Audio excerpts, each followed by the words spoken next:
Hi hello welcome to day 8 of my weight loss diet. So நேற்று பார்த்தீங்க அப்படின்னா நான் சொன்ன மாதிரி தான் ரொம்ப சீட் டயட் ஆயிடுச்சு.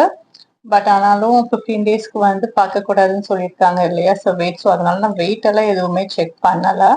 ஸோ இன்னைக்கு வந்து மார்னிங் நான் என்ன சாப்பிட்டேன் பார்த்தீங்க அப்படின்னா ஒரு நார்மலாக பன்னீர் தோசை தான், ஃபுல்லாக கேரட்ஸ் இதெல்லாம் போட்டு தான் சாப்பிட்டேன். சரி ஓகேன்னு நேற்று நைட் வந்து இந்த பச்சை பயிறு அப்புறம் பார்த்தீங்க அப்படின்னா சிறுதானியம், அதாவது ராகி மாவு, ஸோ ரெண்டையுமே நான் ஊற வச்சு ஒரு 8 ஹவர்ஸ்க்கு ஊற வச்சு இன்னைக்கு காலையில கொஞ்சம் அதோட உளுந்து அவல் போட்டு நான் வந்து ஒரு ஃபைனலா ஒரு தோசை மாவு மிக்ஸ் பண்ணியிருக்கேன். சரி இதுக்கப்புறம் அடுத்த ஒரு 7 டேஸ் வந்து ஒழுங்கா போகலாம் அப்படின்ட்டு. எக்ஸசைஸுங்கிறது நான் இது வரைக்கும் நான் எதுவுமே பண்ணதே கிடையாதுங்க. இவ்வளோ டேஸா நான் எக்ஸசைஸே பண்ணல. ஏன்னா எக்ஸசைஸுங்கிறது எனக்கு சுத்தமா பிடிக்காது. அது ஏன்னு தெரியல, எக்ஸசைஸ் பண்ணணும்னாலே அந்த டயட் பக்கம் நான் போக மாட்டேன். ஸோ அதனாலதான் எக்ஸசைஸ் இல்லாம எவ்வளவு தூரம் கம்மியாகுதுன்னு நம்ம வந்து நார்மலா ஃபுட் சாப்பிட்டு பார்ப்போமேன்னு தான் இந்த இதை எடுத்திருக்கேன்.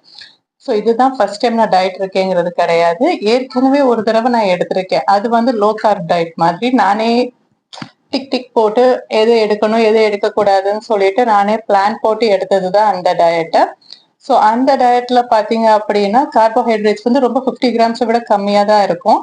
ஸோ மோஸ்ட்லி இந்த எக்கு, பன்னீர், ஸோ அந்த மாதிரி லோ கார்ப் ஃபுட்ஸ் தான் அதில் இருக்கும். பட் அது வந்து நம்மளால சஸ்டெயின் பண்ணி ரொம்ப லாங்காக நம்மளால கொண்டு போக முடியாதுங்கிறதுக்காக நான் எடுத்தது தான் இப்போ வந்து இந்த ஒரு பேக் இது டயட் எடுத்திருக்கேன்.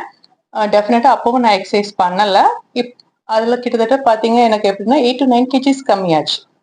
டெஃபினட்டா சொல்றேன், அதுலயும் கம்மியாச்சு. ஸோ இது வந்து நம்மளால சஸ்டெயின் பண்ண முடியும், நம்ம பாடி கொஞ்சம் ஹெல்த்தியாகவும் கிடைக்குங்கிறதுக்காக இப்போ வந்து இந்த டைப் ஆஃப் இது நான் எடுத்திருக்கேன். ஸோ இதுல எவ்வளவு கம்மியாகுதுன்னு பார்ப்போம். 3 monthsல வந்து 9 to 10 kg சொல்லியிருக்காங்க. அட்லீஸ்ட் நம்மளுக்கு ஒரு 5 kgs ஆச்சு கம்மியாச்சு அப்படின்னா அது ஒரு மோட்டிவேஷனா திருப்பி நம்ம ஒரு 3 monthsக்கு கொண்டு போகலாம் இல்லையா? நடுவில் ஒரு 1 month கேப் விட்டுட்டு, ஸோ அப்படிதான் பிளான் பண்ணி தான் இதை எடுத்திருக்கேன். ஸோ பார்ப்போம்.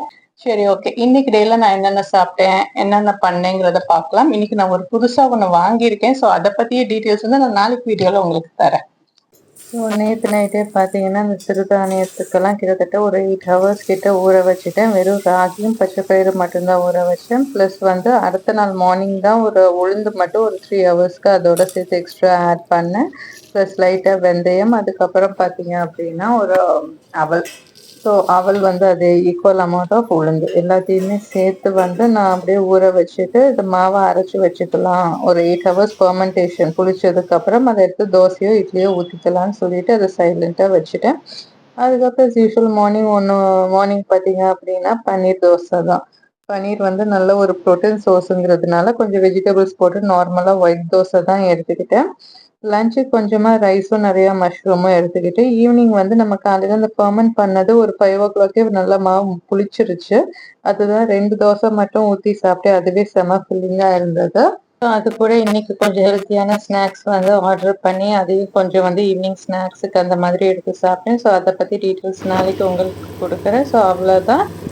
மாவு எல்லாத்தையுமே ஃப்ரிட்ஜில் எடுத்து வச்சுட்டு நாளைக்கு திருப்பி இதே ஊற்றிக்கலாம் அப்படிங்கிற ஒரு ஐடியாவில் தாங்க. அவ்வளோதான். நாளைக்கு டே 9ல் நான் உங்களை மீட் பண்ணுறேன். பாய்.